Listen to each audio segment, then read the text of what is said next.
Aleluia, que a graça e a paz do nosso Senhor esteja com você nessa noite. Livro do Apocalipse, capítulo 2. Enquanto os irmãos acham, gostaria de fazer algumas considerações antes, só consertando algumas coisas que eu disse na ministração passada terça-feira. 3 correções que eu quero fazer. Quando eu disse que Vespasiano, ele inaugurou o Coliseu Romano, eu disse que era uma festa de 100 anos. Na verdade não era de 100 dias. Era uma festa de 100 dias onde milhares de cristãos foram sacrificados de diversas maneiras. Obrigado, meu bem. A segunda consideração, que quando eu falei sobre o livro de Romanos, que todos pecaram e destituídos estão da glória de Deus, o versículo ele se aplica às pessoas que não conhecem a Jesus, aquelas que não fazem parte do corpo da igreja, aquelas pessoas que não são salvas. Então, quando eu disse que todos pecaram, não significa que é o crente, porque o crente ele faz parte com Jesus na presença de Deus. Então o crente ele tem acesso à presença de Deus por causa de Jesus. E a terceira consideração, consertando o que eu disse na ministração passada, é que o intervalo entre a ascensão de Jesus e o livro de Apocalipse não foi entre 30 e 40 anos.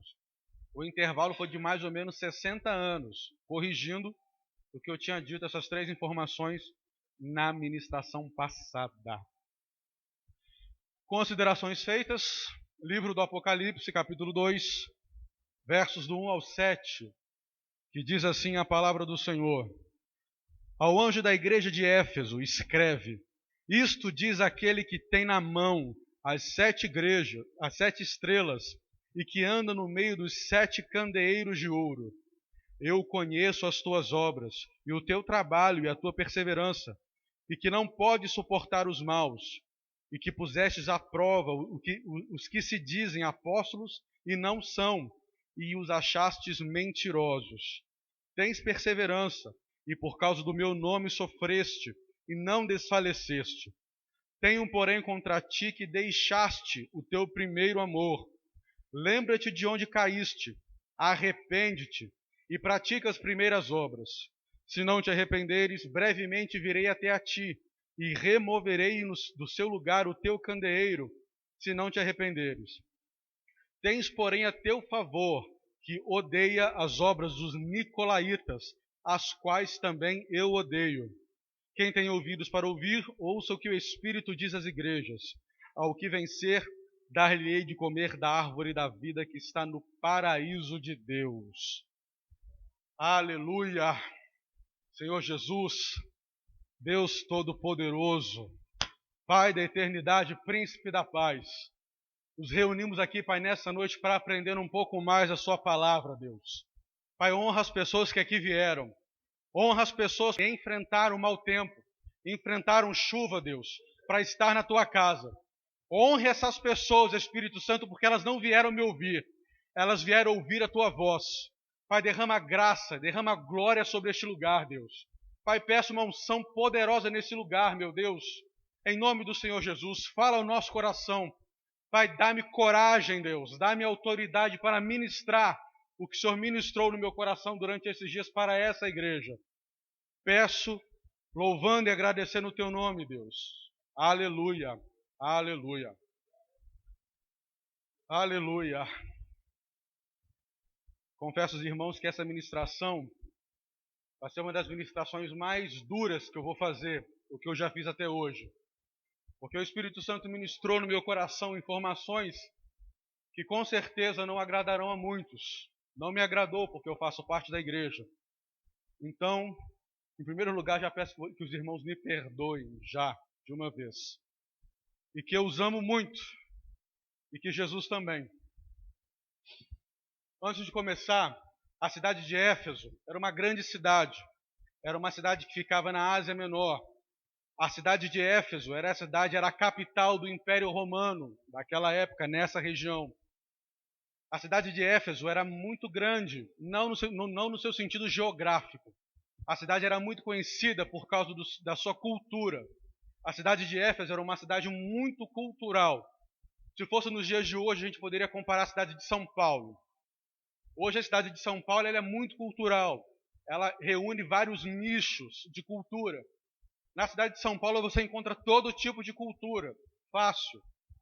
Você encontra a cultura dos japoneses por causa da comunidade dos japoneses ali, você encontra a comunidade dos muçulmanos, você encontra a comunidade dos Hare Krishnas. Então ali na cidade de São Paulo, a cidade de São Paulo, embora geograficamente ela não seja grande, mas culturalmente ela é gigantesca. Então a cidade de Éfeso, para que a gente possa entender melhor, seria mais ou menos a cidade de São Paulo hoje, entre aspas. Né? E a cidade de Éfeso tem algumas características que nos chama a atenção. Uma dessas características, que o nome da cidade, a cidade de Éfeso significa desejável. O nome Éfeso significa desejável. Por quê? Por causa da sua localização geográfica. Também, Éfeso era uma cidade portuária. A cidade de Éfeso tinha um porto. Então, todos os navios que se achegavam até a região da Ásia, a região das 7 igrejas, obrigatoriamente teria que passar pela cidade de Éfeso. Seria hoje como se fosse um aeroporto, naquela época. Então, é como se fosse hoje a cidade de Éfeso tivesse um aeroporto. Então, todas as pessoas que precisassem ir a qualquer ponto daquela região das 7 igrejas, daquela região da Ásia Menor, obrigatoriamente teria que passar pela cidade de Éfeso, por causa do seu porto, uma cidade portuária. E sendo uma cidade portuária, era uma cidade muito visitada por muitas pessoas de várias culturas. Hoje é mais fácil você encontrar pessoas de outros estados. Por exemplo, em Minas Gerais, é muito mais comum por causa do aeroporto, por causa dos aviões, o tempo de viagem é muito mais rápido. Naquela época não, naquela época era um pouco mais demorado, né, por causa da navegação, dos problemas climáticos no meio do mar. Mas ainda assim era muito comum na cidade de Éfeso você encontrar pessoas de várias nacionalidades. Era muito comum na cidade de Éfeso você encontrar com uma pessoa de outra nação, embora sendo muito difícil na época. Mas na cidade de Éfeso, por causa da sua cultura, do seu eixo cultural, era muito comum. A cidade de Éfeso possuía uma biblioteca com 12 mil livros. Não era a maior biblioteca, embora 12 mil livros para aquela época era um número absurdamente grande. Mas ela não era a maior. Nas próximas cartas a gente vai ver que a cidade de Pérgamo também tinha uma biblioteca. Uma biblioteca com 200 mil livros. 200 mil pergaminhos, que eram livros. Ela só perdia para a cidade de Alexandria, no Egito, que era a maior biblioteca do mundo, com 500 mil livros. A cidade de Éfeso tinha, mas não era tão grande, comparado a essas duas. Tinha 12 mil livros. A cidade de Éfeso também tinha um teatro, com a capacidade de 24 mil pessoas sentadas. Então era uma cidade muito avivada culturalmente. Para ter um teatro com 24 mil pessoas, o fluxo de pessoas ali era muito grande. A cidade de Éfeso, das 7 igrejas do Apocalipse, é a mais conservada. Se você digitar na internet cidade antiga de Éfeso, você pode encontrar muitas coisas, porque a cidade manteve muitas coisas daquela época, do tempo dos apóstolos, da própria igreja de Éfeso. Você vai encontrar tranquilamente um banheiro público na cidade de Éfeso. As pessoas iam no banheiro na rua mesmo, né? Ia na rua. Não era igual o banheiro químico que a gente hoje, que era reservado. Era na rua. Era um pedacinho de mármore com 3 buraquinhos. A pessoa fazia suas necessidades ali mesmo na rua. Não importando quem passava, porque a cidade de Éfeso tinha a cultura da Grécia, era a cultura grega. Então os gregos eram meio da pá virada mesmo, era meio sem noção. Então as pessoas faziam suas necessidades ali na rua, conversando, e aí, tudo bom, aquela coisa, e ia embora. Uma outra característica da cidade de Éfeso era a sua religiosidade. A cidade ela faturava muito com a sua religiosidade. A cidade tinha outros nichos financeiros. Tinha o turismo por causa do templo, tinha outras coisas que rendia dinheiro à cidade.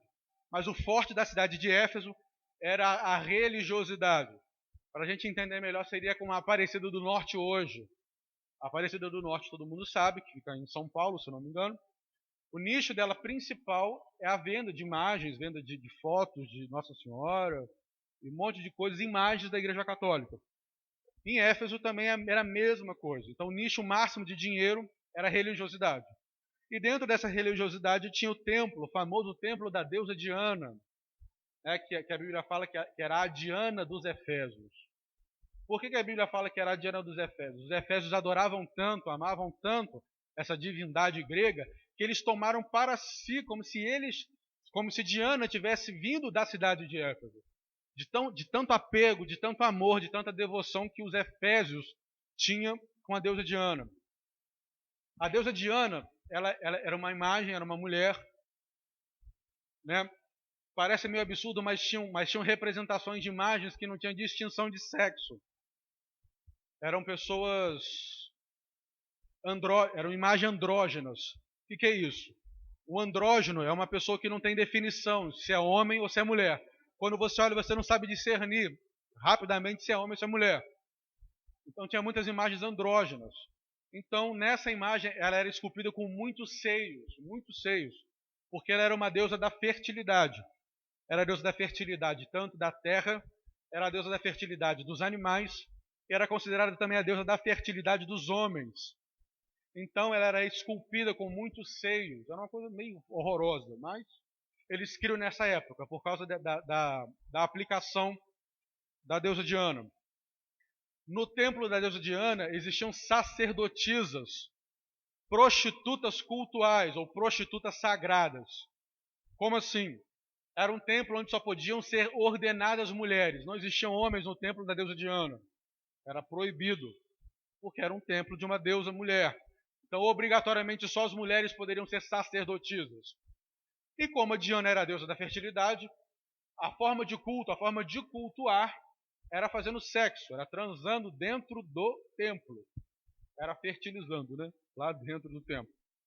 E lá dentro do templo ocorriam todo tipo de prática sexual, as mais absurdas, as mais comuns e as mais absurdas. Práticas heterossexuais, práticas homossexuais, orgias, incestos, sexo bestial, sexo com animais, não importa. O importante era cultuar a deusa Diana. E se a deusa Diana era cultuada através do sexo, não importa a prática ou a forma do sexo que fosse praticado. Eu pesquisei algumas práticas sexuais que existiam no templo naquela época, eu listei 5 delas, que diz assim, então uma prática que chama agorafilia, que é o desejo doentio e incontrolável pela prática sexual em lugares abertos, públicos ou ao ar livre. Isso as sacerdotisas faziam, porque elas poderiam estar na rua, na feira, se o cara quisesse cultuar Diana naquele lugar, era ali mesmo que fazia. Então, não tinha mistério. Tinha outra prática sexual que era acrotomofilia, que era a preferência por pessoas que tinham parte dos seus corpos amputadas. E a excitação era proporcionada justamente pela falta daquela parte amputada. Então, tinham pessoas lá no templo de Diana que adoravam um sem braço, um sem perna. Por quê? Porque elas sentiam um desejo sexual pela parte amputada da pessoa. Era uma das práticas da época. Outra prática é a cropofilia. São pessoas que gostam de ter relações sexuais com fezes, urina ou vômito. O indivíduo excita-se e obtém prazer através do contato de excrementos ou inalação de seu cheiro. Ou seja, a pessoa, né? O texto não precisa explicar muito. O texto já é autoexplicativo. Né? Tinha algumas pessoas que gostavam desse tipo de prática sexual e ocorria no templo de Diana. Outra prática sexual é a formicofilia. É a excitação através do contato com pequenos animais, tais como caracóis, rãs, formigas ou insetos que deslizem, arrastem ou mordam regiões genitais ou dos mamilos. Então a pessoa fácil, pegava um sapo, um caracol ou um pequeno roedor e passava nas suas partes íntimas ou nos mamilos, tanto homem quanto mulher, para provocar o desejo sexual. Prática comum naquela época. E a mais conhecida do nosso tempo é a zoofilia. É a prática sexual com animais de grande ou pequeno porte, ou assistir o ato sexual, a cópula desses animais. Então a pessoa sente prazer em ver animais transando. A pessoa fica doida de ver animais transando. Assim do nada. ou fazendo parte, ou transando com esses animais, que é a zoofilia. Então essa era uma das muitas práticas que aconteciam lá. Essas eram que eu poderia colocar na apostila, né, que as outras eram bem pesadinhas. Para você ver o nível do negócio. O filósofo Heráclito, da época, dizia o seguinte, dizia que a moral do templo era pior do que a moral dos animais, pois nem mesmo os cães promíscuos mutilavam-se uns aos outros. Isso era um filósofo ímpio da época falando sobre o templo da deusa Diana. Então todas as vezes agora que você lê sobre a deusa Diana, você tem essa imagem de prostituição, de nojeira mesmo sexual, a mais absurda possível. Isso eu falei aqui porque é possível falar. Mas tem outras práticas muito mais abomináveis do que essa, no templo de Diana. Então é nesse contexto que a igreja estava inserida. Sim. Na verdade, existem algumas entidades que trabalham no dia de hoje, só mudam o nome. Né? Na verdade, no templo de Diana também havia muito ato homossexual. Homens com homens, embora no templo não era permitido sacerdotes homens. Mas entre eles lá, na famosa orgia, podia ter tranquilamente. E era nesse contexto que a igreja da cidade de Éfeso estava inserida. E era nesse contexto que Paulo foi a primeira vez à cidade de Éfeso, no capítulo 19 do livro de Atos dos Apóstolos. Então a cidade estava totalmente depravada, corrompida pela imoralidade sexual e pela idolatria. Esse era o cenário. Era uma cidade tipicamente grega. Toda cidade de filosofia grega era isso mesmo. Mais para frente a gente vai poder ver mais na cidade de Pérgamo que existiam, na cultura grega existiam os pedagogos. O que eram os pedagogos naquela época? Eram escravos que tomavam conta de crianças para que essas crianças não fossem estupradas pelos homens. Então pedagogos era isso, era um servo, era um homem que levava a criança para a escola para preservar a integridade sexual da criança. Por causa do nível de depravação, por causa do nível de devassidão da cidade. Então os pedagogos funcionavam nesse quesito. Então o apóstolo Paulo ele foi fazer na sua terceira viagem missionária, ele foi para essa cidade, ele foi para esse lugar. Chegando nesse lugar, a Bíblia fala que Deus fez milagres, fez manifestações prodigiosas através da pregação de Paulo. Assim que Paulo chega na cidade, ele encontra 12 discípulos. E Paulo pergunta se eles eram batizados com o Espírito Santo. Eles perguntam, mas quem é esse Espírito Santo? Paulo apresenta Jesus e eles se convertem e imediatamente eles recebem a unção do Espírito Santo, 12 pessoas. Já começa bem Paulo na cidade de Éfeso. A Bíblia fala que Paulo ficou na cidade de Éfeso por 3 anos. Isso era uma situação muito rara na época. As viagens missionárias, quando aconteciam num período muito curto. Eram de 3 meses a 4 meses no máximo. Paulo, orientado pelo Espírito Santo e tocado pela devassidão, tocado pela idolatria da cidade de Éfeso, ele fica naquela cidade por 3 anos. E a Bíblia fala no livro de Atos, capítulo 19, que ele trava uma batalha naquela cidade. A Bíblia fala que todos os sábados, durante 3 meses, ele vai a uma sinagoga, ele bate boca contra os judeus, falando de Jesus. A Bíblia fala no capítulo 19 de Atos que o Espírito Santo se manifestava grandiosamente na vida de Paulo. Tão poderosamente que pedaços de roupa, aventais, lenços que ele usava, eram usados para libertar pessoas de espíritos demoníacos. Em outros lugares, tinha nada a ver com onde ele estava. Desse contexto, literalmente, o lenço que Paulo usava era útil para libertar e para curar. Não é essa pouca vergonha que a gente ouve na televisão, não, que vende lenço, vende cueca, vende tudo, e fala que cura. Então as pessoas, porque era muita demanda, as pessoas realmente queriam que Deus curasse aquelas pessoas.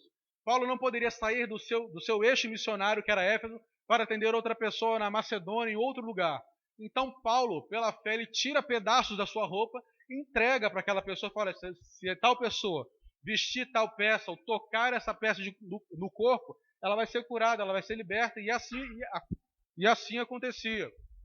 De tamanho poder, de tamanho milagre de Deus sobre a vida de Paulo. A Bíblia também fala que 10 filhos de Sevas tentaram expulsar um demônio, tentaram exorcizar um endemoniado. A Bíblia fala que eles tentaram. Sevas era um sumo sacerdote de Éfeso. E a Bíblia fala que ele falou assim, olha, eu te conjuro pelo nome de Jesus que Paulo prega. E o demônio fala assim, olha, Jesus eu conheço, Paulo também, mas a você não. A Bíblia fala que o endemoniado, ele toma mais duas, o demônio que estava no endemoniado, toma mais 2 pessoas, então ficam 3 endemoniados. E dá uma coça nos 7 filhos de Sevas, por causa disso. E a Bíblia fala no capítulo 19 de Atos que por causa desse evento, por causa desse fato, o nome do Senhor foi engrandecido poderosamente, porque eles temeram verdadeiramente o nome de Deus que o Paulo pregava.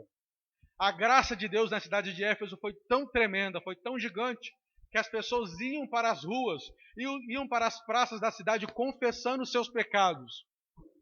De tamanha graça de Deus naquele lugar. Imagina, pastor, a pessoa no meio da rua confessando o seu pecado. Isso era uma prática comum daquele lugar, daquela época, porque Paulo estava lá. Muitas pessoas iam na rua confessando os seus pecados. Olha, eu fiz isso. Olha, eu fiz aquilo. Tamanha graça de Deus naquele lugar. Tamanho poder de Deus de convicção de pecado naquele lugar. As pessoas confessavam o pecado delas para todos, em alto e bom som para todos ouvirem. A Bíblia fala também que muitos magos, muitos astrólogos, muitos feiticeiros pegavam seus livros, pegavam seus objetos de magia e queimavam em plena praça pública. A Bíblia fala que, claro, convertido para a moeda de hoje, o real, convertido, se pegasse um montante daqueles livros, daqueles penduricalhos, daqueles objetos mágicos que eram queimados por causa da confissão do Evangelho, por causa da conversão daquelas muitas pessoas por causa do Evangelho de Cristo, convertendo hoje, o valor daquele material era de 600 mil reais, convertendo pelo valor de hoje. Então toda a cidade, a Bíblia fala que a cidade de Éfeso foi tomada pelo Evangelho, por causa da pregação de Paulo.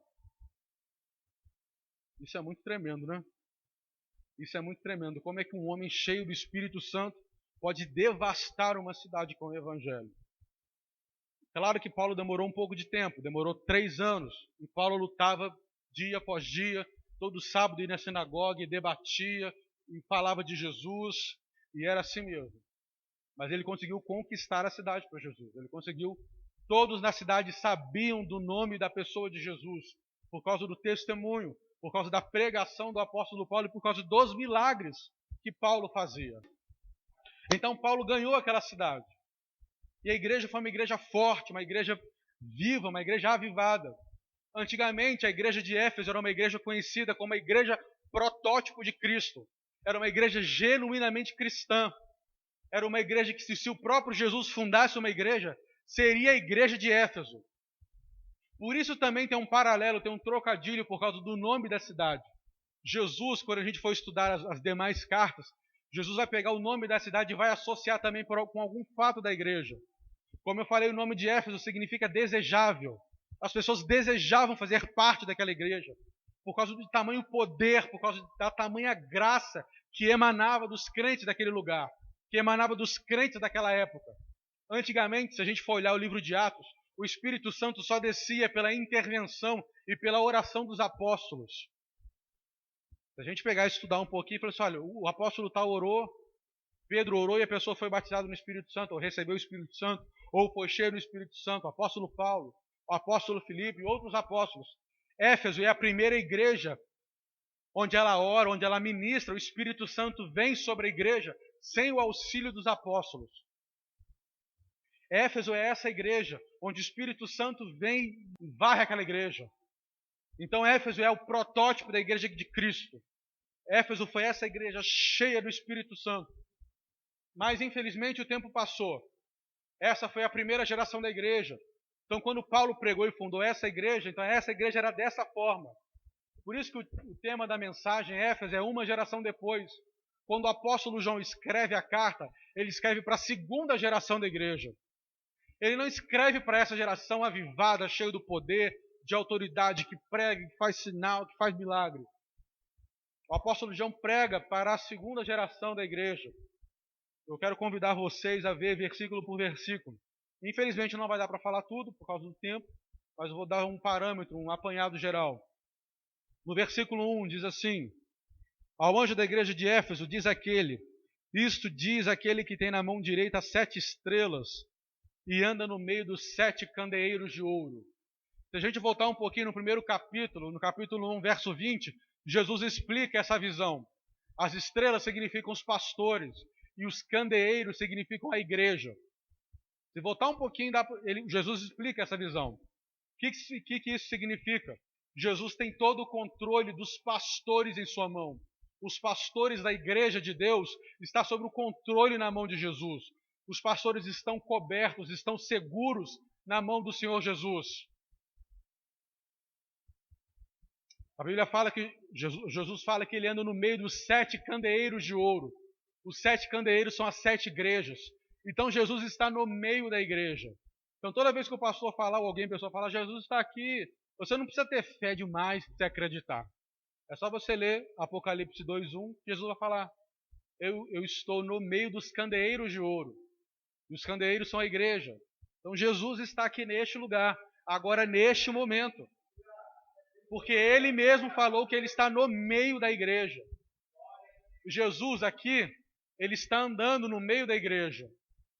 Jesus está olhando, Jesus está procurando, Jesus está vasculhando a sua igreja. Mas para que Jesus faz isso?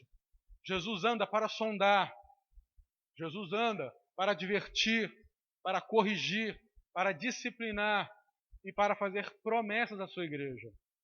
Jesus ele tem total domínio sobre a sua igreja. Jesus tem total domínio sobre os seus pastores. E o mundo só pode ver Jesus através da igreja. Jesus aqui não fala que Jesus está andando longe dos candeeiros.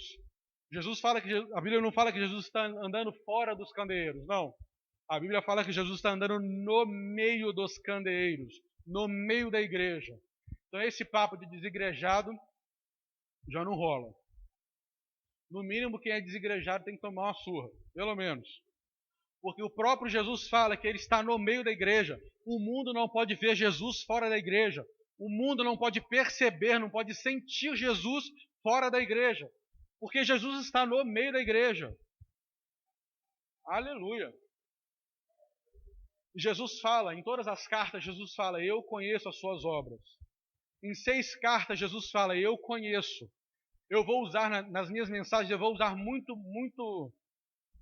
linguagem no original. Por quê? Porque tem muita coisa que é traduzida para o português que perde muito. Por exemplo, a palavra amor. Na nossa língua, no português, é amor para tudo. É amor para irmão, para pai, para filho, para cachorro, para passarinho, para bicicleta. Na língua grega, não. Tem 4 palavras que definem amor. 4 palavras. Que é o amor de homem para mulher, que é o amor eros. O amor de Deus para com o homem, o amor de irmão e o amor familiar. Então são 4 palavras que definem amor. E no nosso idioma não, só tem uma. Então, como por exemplo, eu conheço as tuas obras. Em 6 igrejas, Jesus usa eu gnossos, que vem da palavra gnosticismo, que é conhecimento. Jesus usa essa palavra na igreja de Esmirna, Pérgamo, Tiatira, Sardes, Filadélfia e Laodiceia. Mas nessa igreja, Jesus usa uma outra palavra, que significa, eu conheço as tuas obras no seguinte sentido, eu conheço as suas entranhas, eu conheço você por dentro, eu conheço você de dentro para fora. Então Jesus fala para essa igreja, eu conheço as tuas obras de dentro para fora, eu conheço você de dentro, do seu interior, do mais profundo ser, eu conheço você. Então, nessa carta, quando Jesus fala, eu conheço as tuas obras, é porque Jesus conhece literalmente. Não há nada escondido aos olhos de Deus. No Salmo 139 diz, Senhor, tu me sondas e me conheces. Tu sabes o meu deitar e o meu levantar. Se eu faço a minha cama no mais profundo abismo, tu lá estás. Porém, se eu alço voo nas mais altas montanhas, tu também estás. Deus sabe de todas as coisas.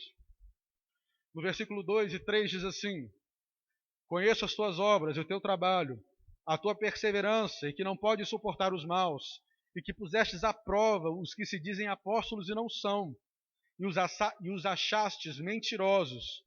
Tens perseverança, e por causa do meu nome sofrestes, e não desfalecestes. É muito bom saber que Jesus conhece as nossas obras. É muito bom saber que Deus não está desapercebido das coisas que fazemos para Ele na igreja. É muito bom saber. A Bíblia fala que aquele que traz um copo d'água para um profeta na qualidade de profeta, ele não perde o seu galardão. Porque Jesus sabe. Então, todas as vezes que os obreiros trazem água, para quem está ministrando, vocês têm um galardão só por trazer água. A Bíblia fala que aquele que trouxer um copo de água fria ou fresca, não perderá o seu galardão. Então Deus não perde, Deus anota todas as ações que fazemos para Ele na igreja. E é muito bom saber disso. Que todas as nossas obras são computadas nos livros celestiais. Vou falar aqui algumas palavras-chave desse versículo. A palavra trabalho. Eu conheço as suas obras e o teu trabalho.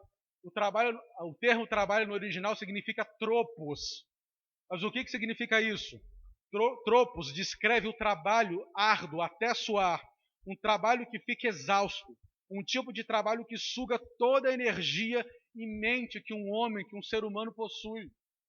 Então, quando Jesus fala, eu conheço o seu trabalho, a igreja de Éfeso trabalhava dessa forma, um trabalho exausto, um trabalho que sugava mesmo corpo e mente. Éfeso trabalhava exaustivamente para Jesus. E Jesus está falando, olha crente de Éfeso, eu conheço o seu trabalho.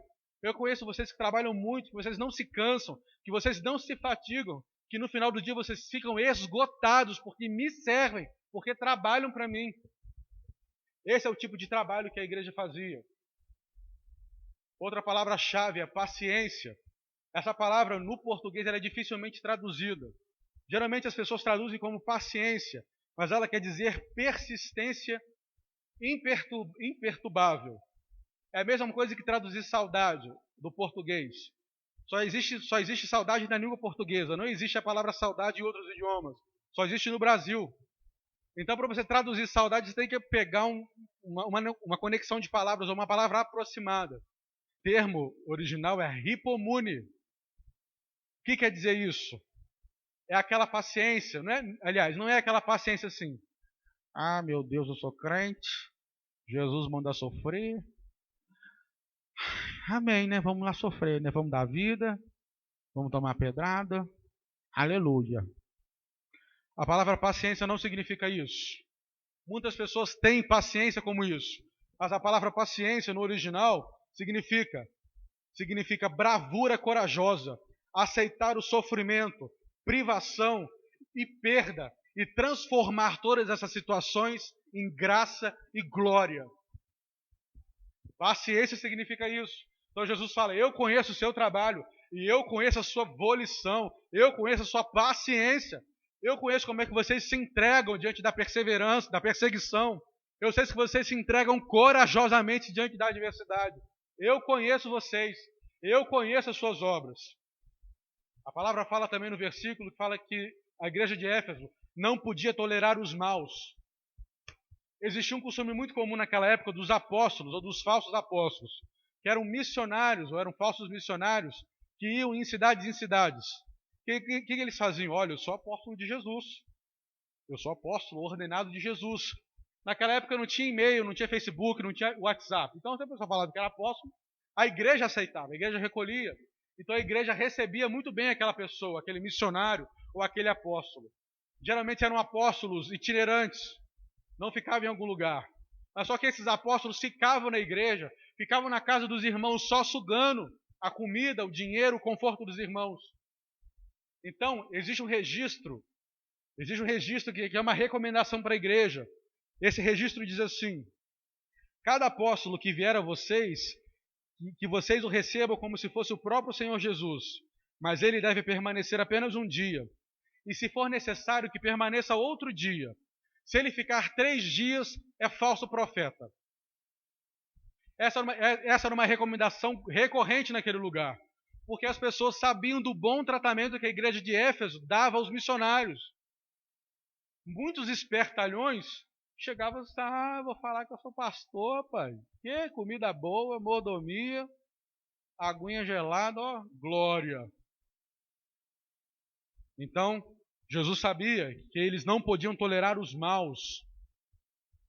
Não podia tolerar os maus. E heresia não é coisa nova. Heresia é coisa bem antiga. Bem antiga. E a igreja de Éfeso sofria contra ataques de heresia. A Bíblia fala que a igreja de Éfeso, ela não podia suportar os maus. Ela não podia tolerar os falsos apóstolos. Ela não tolerava falsos profetas. Alguns exemplos de heresias naquela época, que eram judaizantes. Por exemplo, um judeu que se convertia ao cristianismo, e até aí tudo bem, mas eles acreditavam que eles só podiam ter salvação se eles guardassem a lei de Moisés e aderissem a Jesus.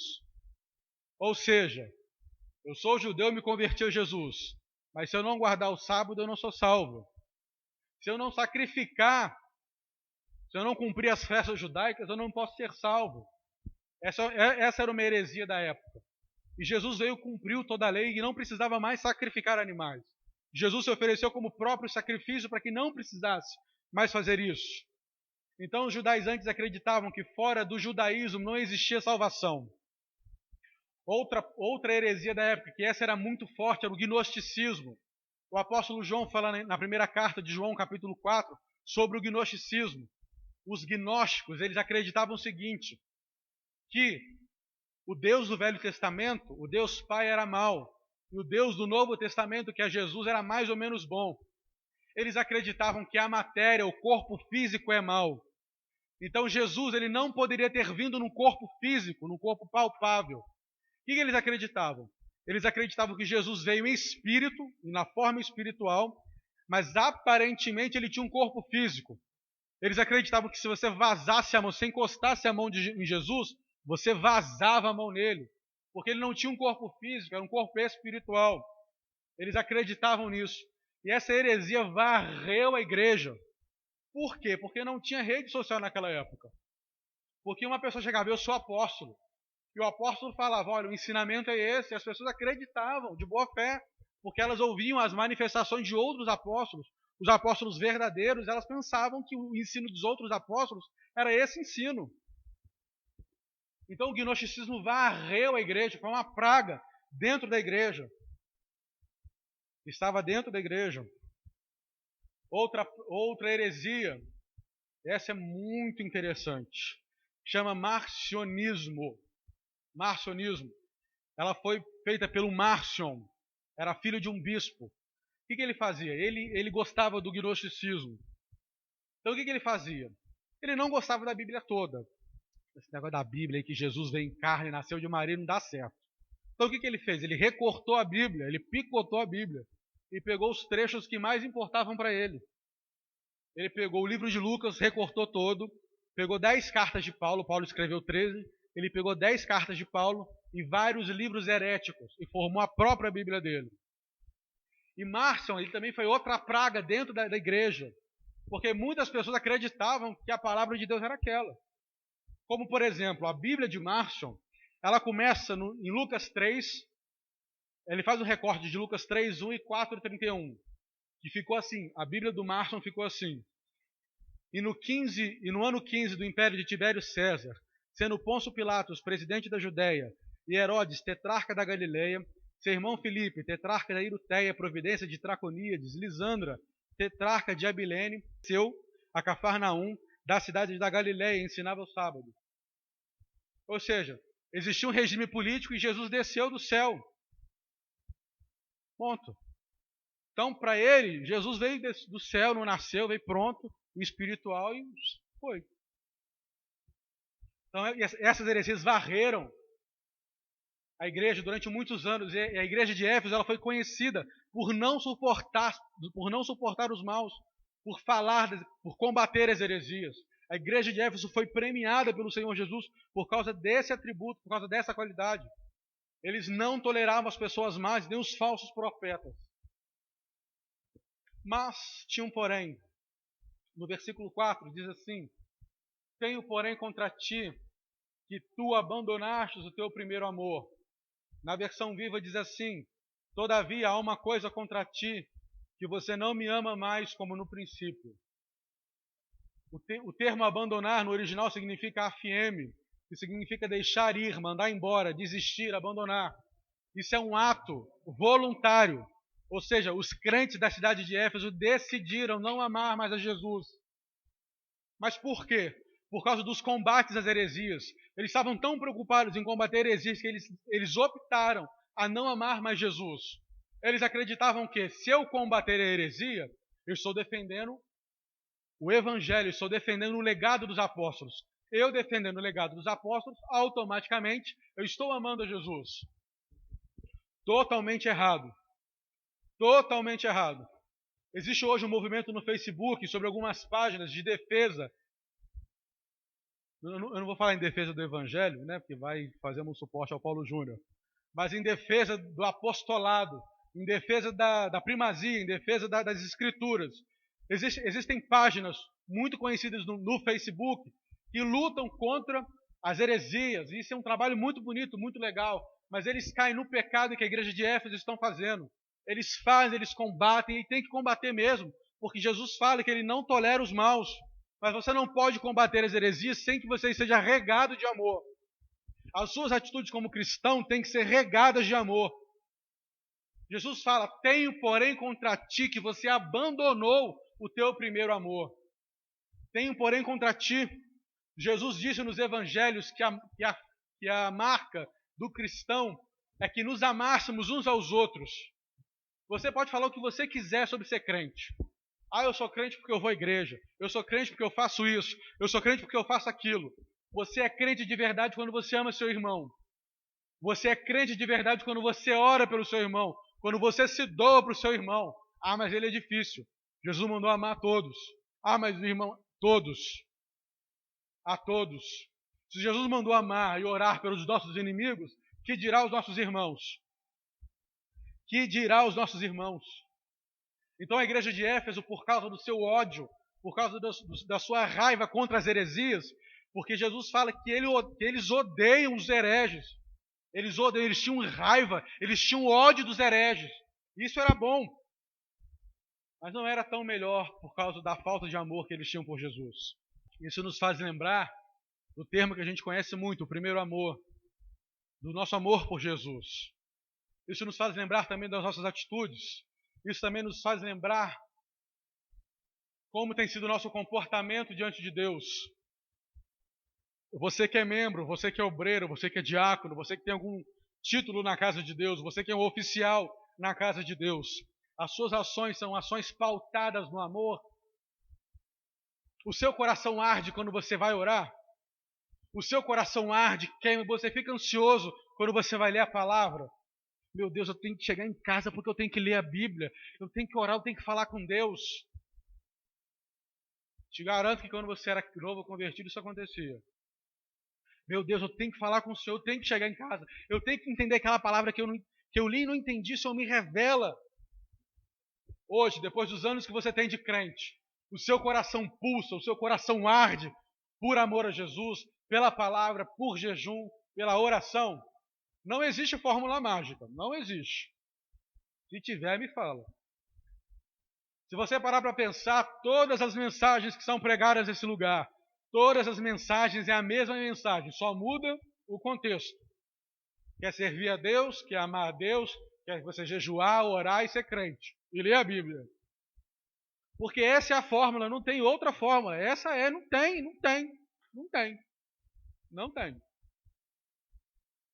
Não tem. A igreja de Éfeso se tornou farisaica. Ela se gloriava muito, não porque eu combato as heresias, eu faço isso, eu faço aquilo. Mas por dentro, o amor de Jesus é zero. Versículo 5. Lembra-te de onde caístes, arrepende-te e pratica as primeiras obras.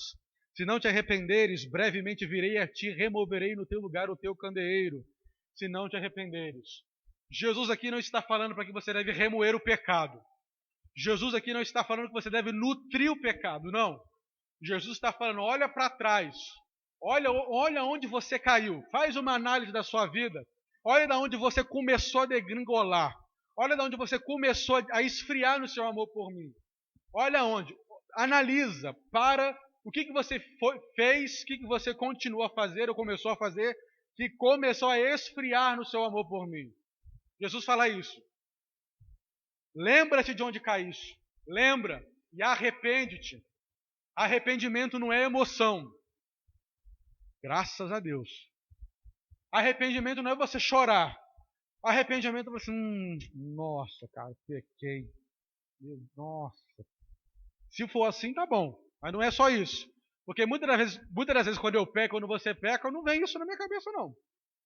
Quando eu peco, às vezes não vem nenhum tipo de remorso. Deveria vir, mas não vem. Às vezes não. Então o que é o arrependimento? É você ter noção que você pecou e você voltar ao caminho, você converter, você não praticar mais. Isso é arrependimento. Você fazer uma coisa, saber que é pecado, ter consciência que é errado, que é pecaminoso, e você não fazer mais, você não praticar mais. Isso é arrependimento. Você fazer alguma coisa, você tem um sentimento de pesar no coração e não fazer nada, não é arrependimento, é remorso.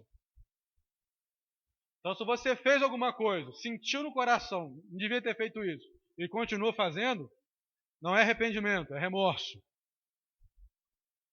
Jesus nos chama, como eu falei, não tem fórmula mágica. É jejum, oração e leitura da palavra. E ninguém acorda com vontade de arrepender. Eu até hoje nunca acordei com vontade de arrepender. Por exemplo, levantei da cama, dou aquela espreguiçada. Ai, rapaz, que vontade de arrepender hoje. Mas estou com vontade de arrepender? Não, vontade de arrepender hoje. Isso não acontece, não. Se você não conhecer a palavra, se você não tiver a palavra na sua mente e estar sensível com o Espírito Santo, para que ele te mova, que ele mova a sua mente, para que o Espírito Santo te indique, você errou.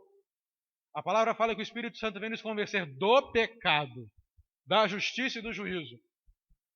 Ele nos convence. Quem toma a decisão, se eu quero me arrepender, sou eu. O Espírito Santo convence. E a Bíblia fala que eu tenho que me arrepender. Arrepender de quê?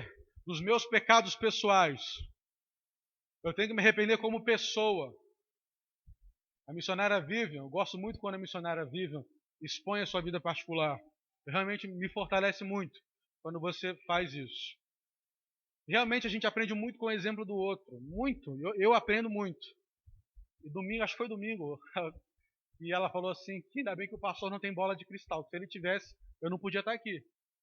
E realmente, se tivesse, eu vou um pouquinho mais além. Se o pastor pudesse ler minha mente, ele orava para expulsar 7 demônios da minha mente. Você vê que o negócio é feio. Então temos que nos arrepender todos os dias dos nossos pecados, das nossas ações, como pessoa. Mas eu também tenho que me arrepender do meu pecado como igreja. Como assim? Vamos supor que tem um irmãozinho que beba. Beba cerveja, cachaça, pinga, beba. Ele vai dizer, Deus, eu sei que é errado beber, Deus, mas eu gosto, mas eu quero parar, Deus. Me perdoa, me dá força para parar. Ele, como indivíduo, ele tem se arrependido e está lutando para lutar contra o vício da bebida. Mas ele também tem que pedir perdão como pecado como igreja. Como, por exemplo, os irmãos me perdoem em nome de Jesus, mas o Espírito Santo me incomodou muito isso sobre essa semana. Como é que é a sua prestação de culto na igreja? Como é que você presta o seu culto aqui na igreja? Como é que é a sua postura de prestação de culto na igreja? Não vem com essa conversa para cima de mim, eu louvo na minha mente. Não vem com essa conversa fiada para cima de mim. No Salmos fala que devemos louvar a Deus com palmas. No Salmo fala que devemos louvar a Deus com cânticos, falado, cantado. A Bíblia fala que devemos nos alegrar. Alegrei-me quando me disseram, vamos à casa do Senhor. Então como é que é a sua postura de culto nesse lugar? Nesse santuário, nessa igreja, nesse templo? Infelizmente ninguém precisou me falar. Eu não vou muito longe, vou pegar o exemplo de domingo, agora. O culto começa às 7 horas. Todo domingo, 7 horas. 7 horas não tinha quase ninguém na igreja. E todo mundo sabe que o culto começa às 7 horas. Todo mundo sabe. Todo mundo sabe que o culto dia de semana começa às 7h30. 7h30, pouquíssimas pessoas estão aqui 7h30. Todo mundo sabe que 7h20 as pessoas oram aqui. Ninguém chega às 7h20 para orar. Ninguém chega. Ninguém chega. Então o Espírito Santo, através da minha boca, te pergunta: como tem sido o seu procedimento de culto nessa igreja? Jesus falou com a igreja de Efésios, vocês são muito bem, vocês são muito maravilhosos, fofura de Jesus, porque vocês lutam contra os hereges, mas vocês não me agradam porque vocês deixaram o seu amor por mim. Você quer saber se você ama Jesus? É a forma que você cultua Jesus. Você quer saber como é que você ama Jesus? Quando você se arruma na sua casa, vamos supor que o culto é 7, não, o culto é 7. Vamos supor que você se arruma 6h, 5h30. Você chega para o Espírito Santo e fala assim: Espírito Santo, eu vou na sua casa hoje. Com que roupa o Senhor quer que eu vista para honrar o Senhor? Ou essa roupa glorifica o seu nome, Jesus? Essa roupa glorifica o seu nome, exalta o seu nome? Isso é louvor a Deus. Isso é amar a Jesus, porque a gente se arruma para ir para festa, para ir para churrasco, para sair, para passear. A gente se importa com a nossa aparência com o outro. Com outro ser humano, tanto pecador quanto eu e você. E para Deus? Deus não merece sua vestimenta? Deus não merece o seu louvor?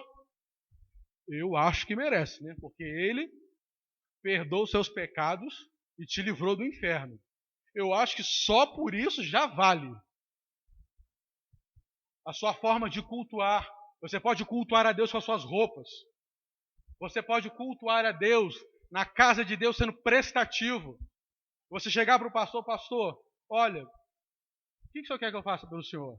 Tem alguma coisa que eu possa fazer pelo senhor? Tem alguma conta da igreja que eu possa pagar? Pastor, eu posso pintar a igreja igual foi pintada recentemente? O pastor avisou. Isso deveria ser a atitude voluntária dos crentes da igreja. E isso inclui eu também. Isso deveria ser a atitude voluntária. Pastor, o senhor quer que pague alguma conta da igreja? Pastor, o senhor quer que faz isso? Pastor, o senhor quer que faz aquilo? Pastor, a senhora está organizando o negócio do arroz aí com feijão da festa. O que a senhora precisa? Eu me coloco para servir. Outra coisinha, a palavra diácono no original significa serviço. A gente vai estudar mais na frente isso. Você louva Jesus assim. O Espírito Santo falou um negócio muito forte no meu coração essa semana e eu não posso deixar de passar.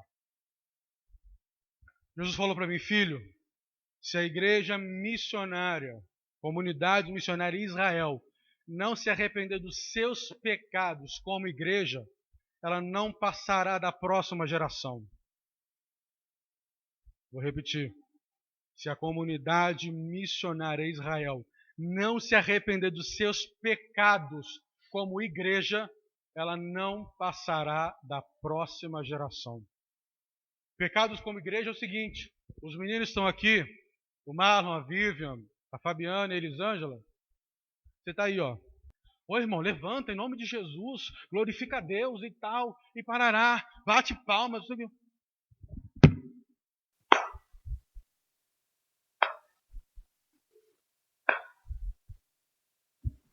Ô irmão, faz não sei o que e tal, e não sei o que. Só falta pegar o controle e trocar de canal. Só falta isso. Você acha que você está onde? Você acha que você está na sua casa? Você acha que Jesus morreu na cruz do Calvário para você ficar com essa pose de bacana na casa dele? Você acha que você está bonito diante de Deus? Vou falar para você a mesma coisa que ele falou com a carta para a igreja de Sardes. Tem a aparência de que está vivo, tem fama de que está vivo, mas espiritualmente você está morto. Como eu sei que eu amo a Jesus? Pela minha manifestação nos cultos. O período de louvor, a palavra louvor significa elogio. Então quando você está louvando, você está elogiando a Deus. Quando você levanta, quando você bate palma, você está elogiando a Deus através da sua canção, da sua boca, do seu corpo. Você está falando: olha Deus, muito obrigado pela tua graça, pela tua salvação, pelo perdão dos meus pecados. Você está agradecendo a Deus em forma do seu culto individual. Isso é amar a Deus. Isso é amar a Deus. Versículo 5, 6. Tens, porém, a teu favor que odeias as obras dos nicolaítas, as quais eu também odeio. A palavra nicolaíta tem muitos significados. Muitos significados. Que ao longo os nicolaítas aparecem em várias igrejas, mas na igreja de Éfeso tem a conotação de destruição do povo. Para a gente entender e resumir, o nicolaíta é aquele famoso crente, Raimundo. Um pecar é um pecar. É crente, mas ele não é crente a tal ponto que pode falar que ele é salvo. Mas também não é desviado a tal ponto de falar que ele é desviado. É mais ou menos assim. O nicolaíta é assim. Então, Jesus fala, tem a teu favor que você odeia os nicolaítas. Você odeia aquele crente que não se posiciona como crente. E isso você tem a seu favor. Isso nos faz pensar que, como tem sido a nossa postura como cristão com relação ao pecado do outro. A Bíblia fala, em outra carta, na carta de Pérgamo, Jesus fala, você tolera o pecado, você tolera, isso é mal contra você, e eu odeio quem tolera o pecado.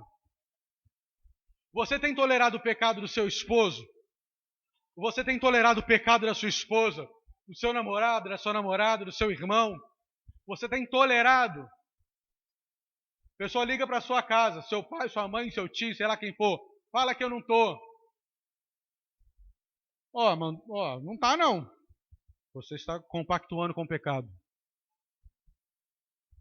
Faz essa aqui, liga para a operadora. Liga para a operadora, fala que você sou eu. Liga para a operadora e fala assim, quem que é você? Você é o titular da conta? Sou o titular da conta. Você está sendo conivente com o pecado do outro. Jesus é bem claro.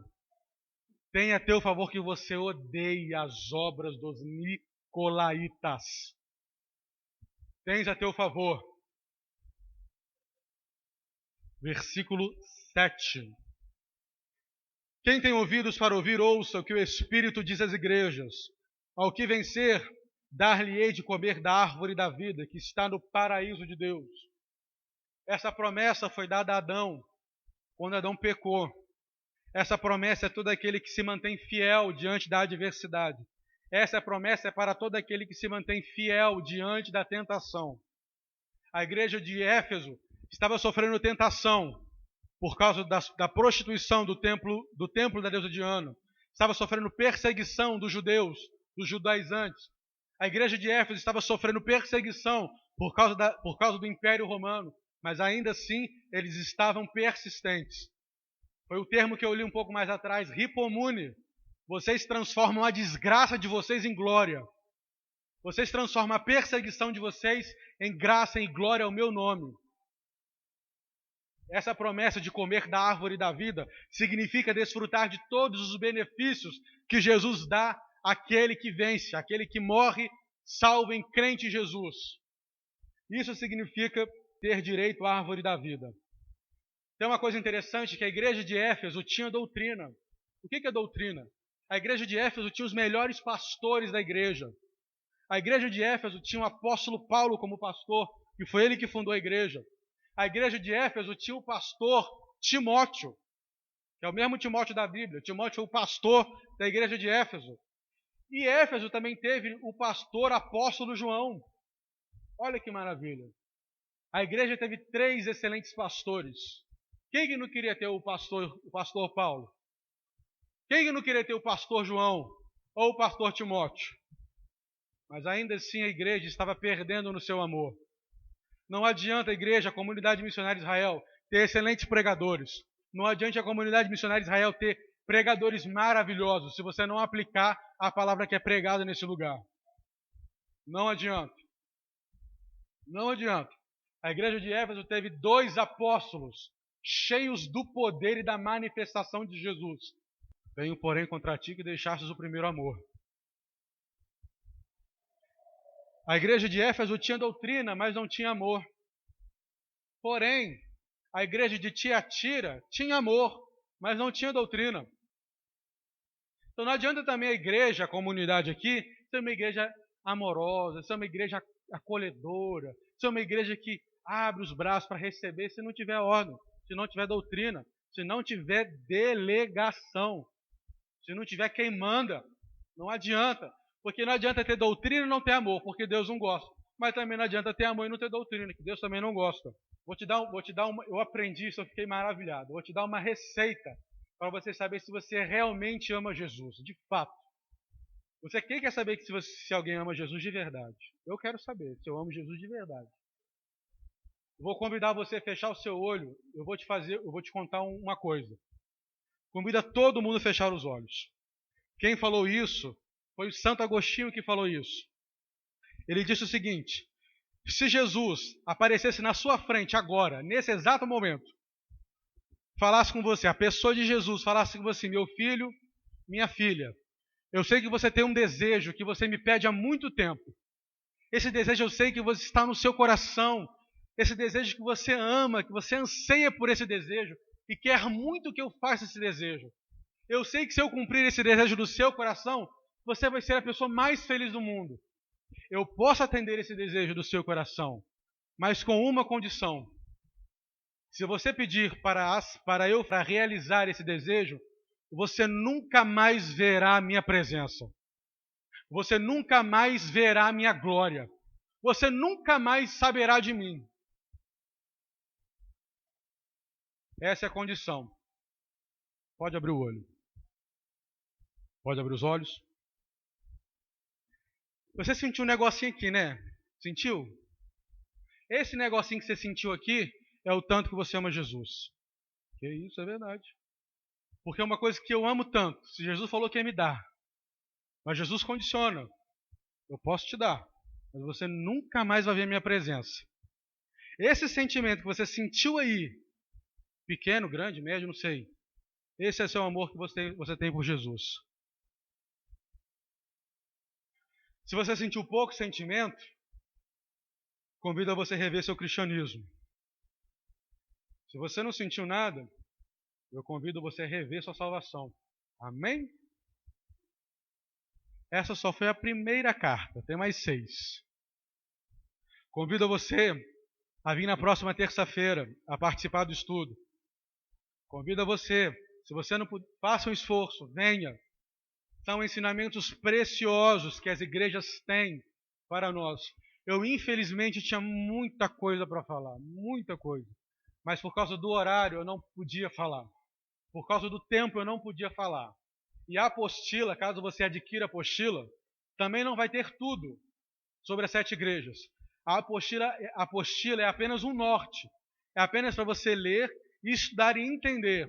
A apostila é um ponto de partida para que você mesmo faça os seus estudos sobre as igrejas do Apocalipse. Então não compre a apostila querendo aprender tudo, porque você não vai. Então eu oriento você a comprar a apostila, se você puder ou quiser. Venha no culto, você vai ter um complemento entre a mensagem e a apostila, e a graça de Deus que o Espírito Santo vai ministrando no seu coração ao longo dos seus estudos. Amém? Aleluia!